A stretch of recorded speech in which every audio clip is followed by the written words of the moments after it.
Good afternoon, everybody. Thank you very much for coming. My name is Alan Bauer. I was born in Newark, New Jersey. How did I get to Hot Springs, Montana? Whoa, it's a long story. So I was living in New York City, and I had a cat.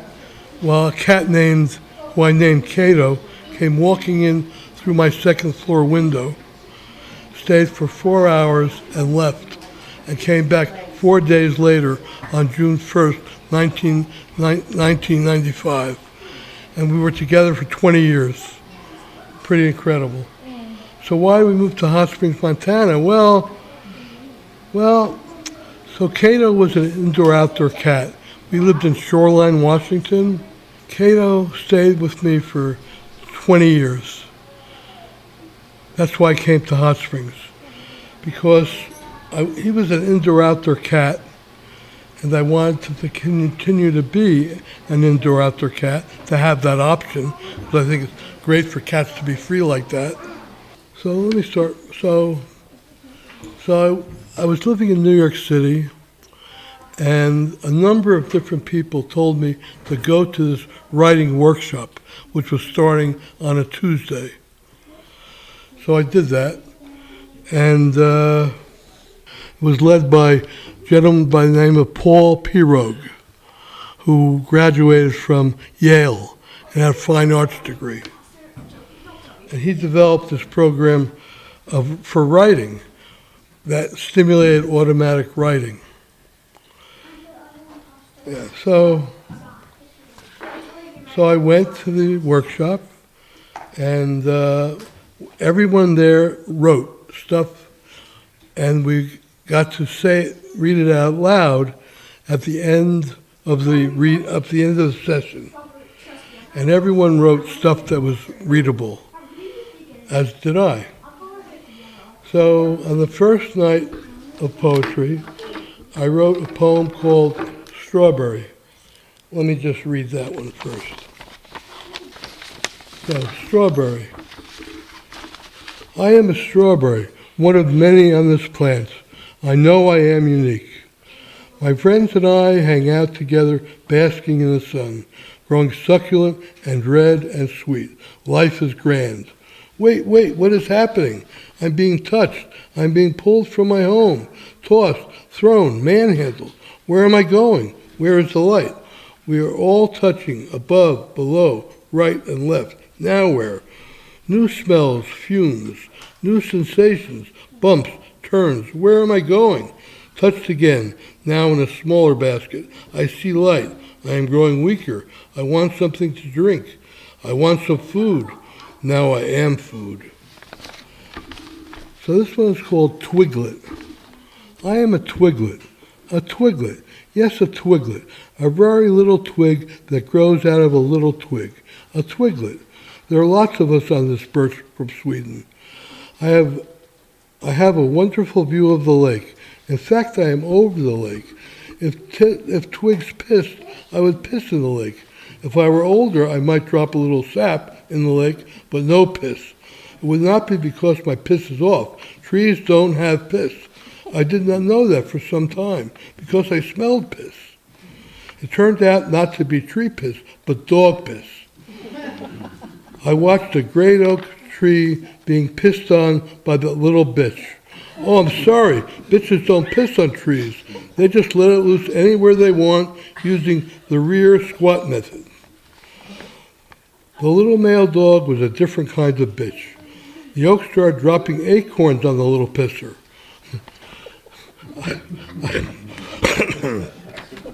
I heard the great oak say, "This is not a pisseria." and he started dropping acorns on the little pisser. As I saluted in a true kind of way that great oak. That was great. So this one is called A Grain of Sand.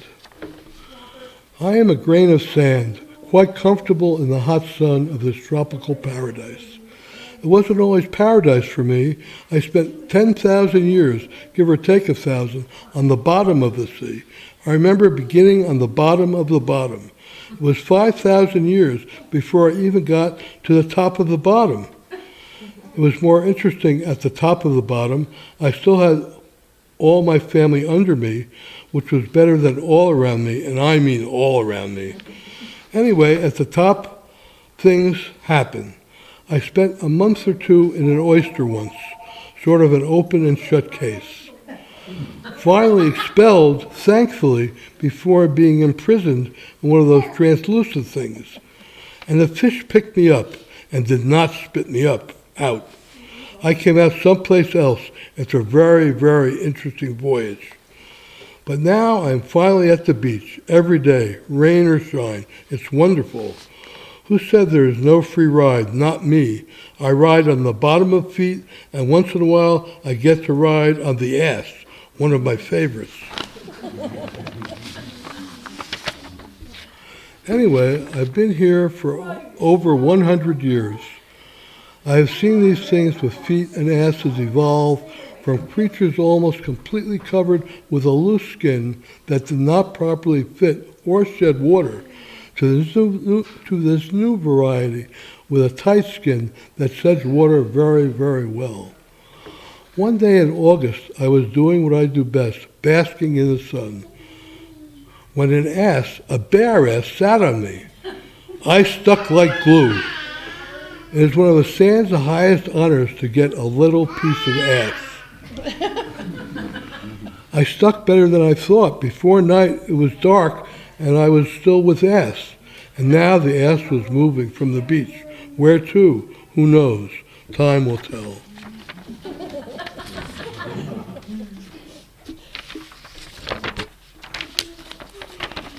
This one's called Fusion Potato Chip. I am a fusion potato chip. You might think I am a regular potato chip. You would be wrong. I am a fusion potato chip, one chip that lasts a lifetime. No bag for me. I come in a white cotton sock, embroidered. Caution, do not block end of sock. Fusion potato chip inside. Directions for use. Face the open end of sock towards ball of desired size. Rub portion of sock saying, I love you, fusion potato chip. Bless me with your bounty. When full, say, thank you, O great fusion potato chip. Thank you for your limitless, fat-free abundance. All right. So I just have to mention that a friend of mine named Harmony Gayart assembled all my poems in this wonderful book, which I used to have, which is now missing. And hopefully I'll find it again, because there's a lot of poems in it. And they're all of this sort. So here's another one. The snow came from the north. John was still not home, hours late.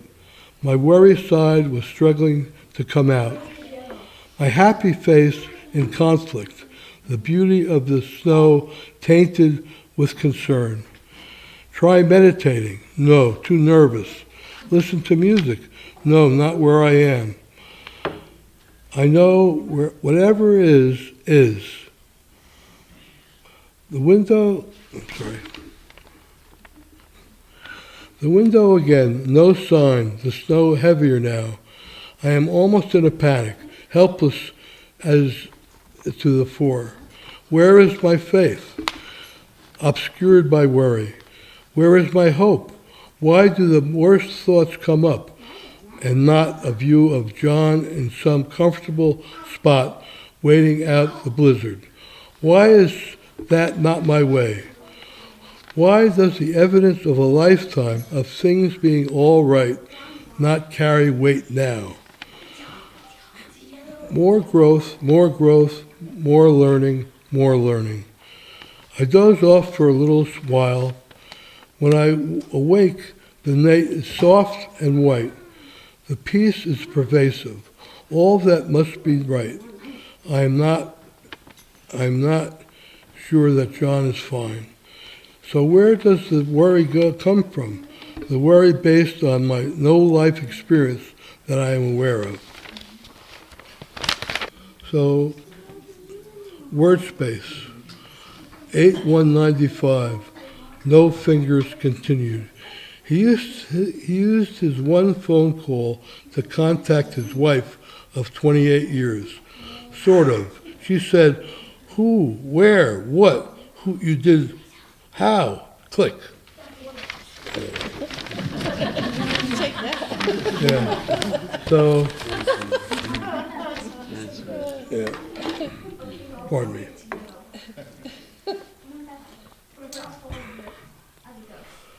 So, as I said, I was born in Newark, New Jersey in 1943, August 11th, actually. What part of New York? I lived on West 51st Street, In Manhattan, Manhattan? between 11th and 12th Avenue. You were uptown. It was Hell's Kitchen on the Hudson. Okay, yeah. Yeah, yeah. It was just a great spot to live. It's been a It long was like time. being in suburban Manhattan. Yeah. Because I was, so the last avenue in Manhattan is 11th Avenue, and after that is the Hudson River. So from my fire escape, I had a view of the Hudson River. Nice, It was just amazing.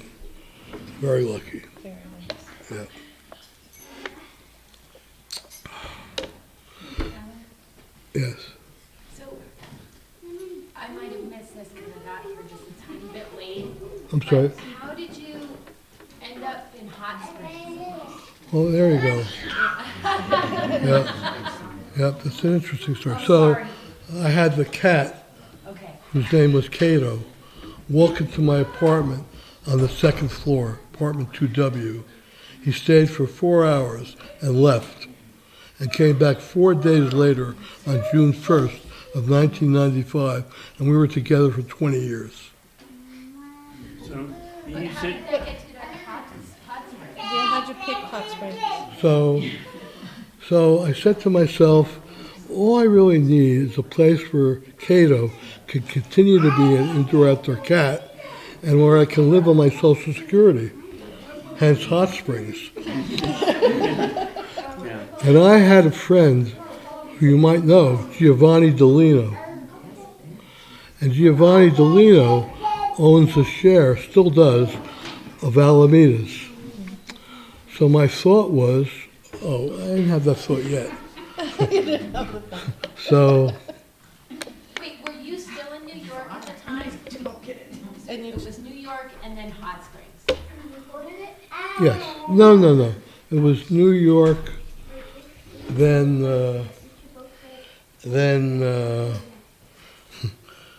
then where? Seattle? Seattle? Yeah, I went to Seattle. Yeah. Yeah. no, I understand about coming to Hot Springs for a cheap place to live. I was homeless. Ended up here. There you go. Yeah. There you go. Yeah. Yeah.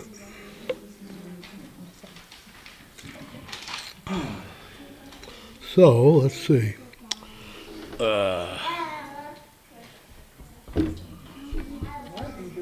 That was pretty darn I good. like the turns, the twists and turns that are unexpected. Yeah. It was a great writing workshop. It really was. It was, I'm glad. So, most of the poems you write, are they comical like this one? Is that, yeah, good. So I had a feature at the Red Room on 9th Avenue in Manhattan. And I had read it for about 45 minutes to an hour. And at the end of it, people said, you should do that in a comedy club. So I went to the Boston Comedy Club, and I said to them, because as a comedy club, you had to have 4 to 6 people attend to get your spot. 4 to 10 people at the comedy club? Pardon? You said 4 to 10 people had to attend the comedy club to get your spot? Yes. Yeah. So I said to the management there, what if I put an ad for every Friday night in February, and because I then sent out that advertisement and perform, and they said yes. So I sent out a number of invitations, and on the very last performance of that, it was September, of that September, 4 people from my graduating class showed up. And I had said, I'm just going to leave my poetry home so I can have the real comedy club experience. And I just bombed without my poems. And they all would have actually loved my poetry, but I didn't have them with me. Yeah. So that's something I still carry with me, that awful night. So that last poem about healing was about that. Yeah. So, yeah. Well, I'm really sorry that I don't have the rest of my poems with me, because they were just great poems. Maybe I'll find them again, but not right now. You gave me one of those booklets. I just don't know where it is. I'll look for it and try to get it. Yeah, no worries. Yeah. Did the book make it here to Hot Springs, or could it be lost anywhere along the way? The book was in Hot Springs. Okay. I actually brought it to I have a therapist by the name of Joshua All Day. Crazy name. So I actually brought it to one of my sessions, and he saw it, and I read from that. But anyway, it's Well, that's where it is. Left it there, maybe. hard to say. I don't know right now. Do you write also short stories that are not poetic also? Just short stories? I have not written any short. Uh-huh.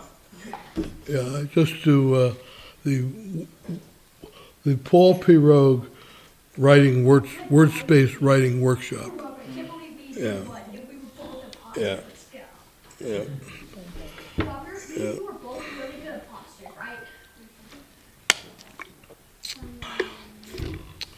Yeah. Yes. That was pretty cool. Yeah. What else have you done for work in your life? Oh. Well, I started working when I was 15 years old. A friend of mine who lived next door, his name was David Feinberg. I grew up in a predominantly Jewish neighborhood called the Weequahic section of Newark. And my next door neighbor, David Feinberg, said, would you like to go with me downtown Newark? I'm applying for a job. So I said, sure, I'll go with you. So I went with him, and he was applying for a job at the S. Blumen Company. So I'm sitting there in the office, and Simon Bloom, a gray-haired man with incredibly bushy eyebrows, said to me, are you looking for a job? And I said, yeah. So I forgot to say one thing. When I was 14 years old, my father told me he'd never let me drive his car because he needed it for business and I would wreck it. So I was looking for a job. And I said to Simon Bloom, I said, yes, I'm looking for a job. And I got the job. And I worked every day after school and 5 hours on Saturday. And I was a general office boy. And it was just a great first job to have because I didn't know anything about business. And all of a sudden, I'm just right in the middle of it and things are happening. Yeah. Yeah. And so I was getting 85 cents an hour. Wow. And I had a friend named Harvey Rothenberg who worked part-time at a shoe store. And next door to the shoe store was Zellen's Army Navy store, and they were looking for a salesperson. So I quit my job at S. Bloom and Company to work for Zellen's Army Navy store. From Ted Zellen, I learned everybody's a customer, either now or sometime in the future. And that's a lesson that stayed with me forever. A lot of microphones.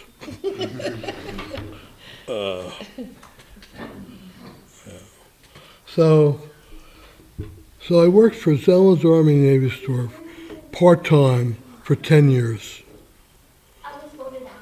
Okay. So my next real job was for Hayden Tube and Form Corporation. I got a job there through Snelling and Snelling. And I was the assistant production control manager. I was 21 years old, by the way.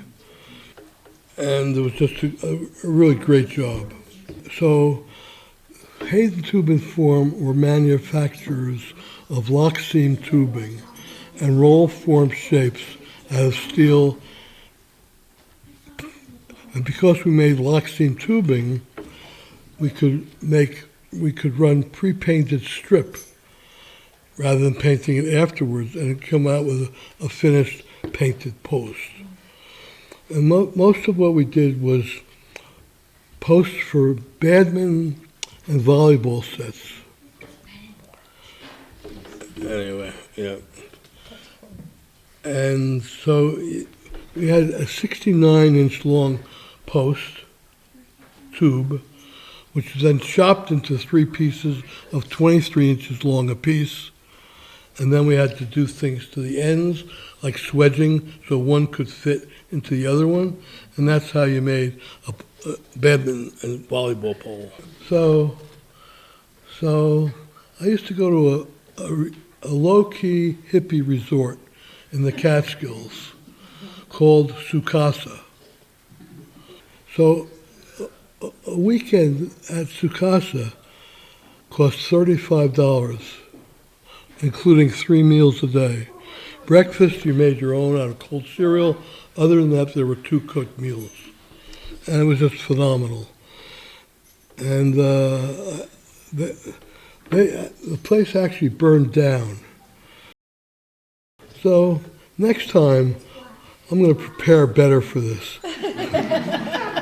And have these things written out so I know exactly where I might be going. Because at the moment, I don't know where I am. Still not as bad as that comedy club, though, I bet. Pardon? Still not as bad as that comedy club. You're not bombing at all. No, not as bad as the comedy club. That's for sure.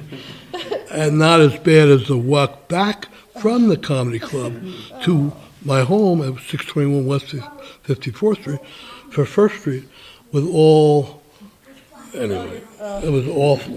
That was the worst walk of my life. Dreadful. Yeah. Yeah, and if I just had my poems with me, as now, everything would have been fine. Because my poems, I really have strong faith in them. Oh, yeah, well, they're good. Oh, thank you. I enjoyed what you brought. I think it was Thank good. you. Yeah, they're great. Yeah, I haven't heard, I mean, I don't listen or read a lot of poetry, books, but I haven't heard comedy like that in Yeah. poetry. Comedy poetry. Yeah. Especially like some of them. No. But no, just to have that, I'd read more poetry if it was funny like that. Yeah. Those unexpected twists. Yeah. It was wonderful. Yeah. Maybe Fusion. poetry is funny, I just don't read enough of it. Well, sometimes it is. Yeah, yours all are. Yeah. Great. Yeah. Fusion Potato Chip is one of my favorite poems, actually. Actually, the 4 that I brought are 4 of my favorite poems. I'm sorry that I don't have more. Yeah, well, hey, what's that book look like? I'll keep my eye out So around Hot Springs. it's about probably 15 inches by 12 inches, about that thick. Is your name on it? It's a good question. Well, I guess we'll know when we find it, yeah. Yeah, so, It's a hidden treasure What does the someplace. cover look like? Is it black? black. Black. Black? Did you bring it originally here a long time ago? Last year? Yes, Yeah, I thought. yeah, it just, I had it Should put it out on the community Until page I on Facebook to see if anybody. showed Joshua all day, and I have not seen it since then. It's one of those things you would do at the time. Anyway, yeah, We could have a treasure hunt. yeah. Yeah. So.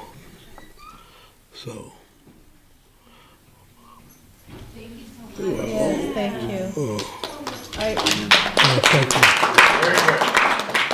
Yeah. Well, maybe the book will turn up, in which case I can do another performance. yes, please. Yeah.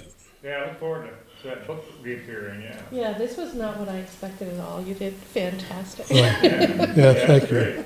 Thank you. Well, I appreciate it. It was very Yeah, good. appreciate Thank it. you. Thank you, everybody. Yeah. Write some commentary poetry about hot springs. Oh, Yes. So, the I Am was Paul Pirogue's first lesson, which I just stuck with. So all I did was I Am poetry. But there are actually 10 other lessons. And they're all about points of focus, which bring about automatic writing.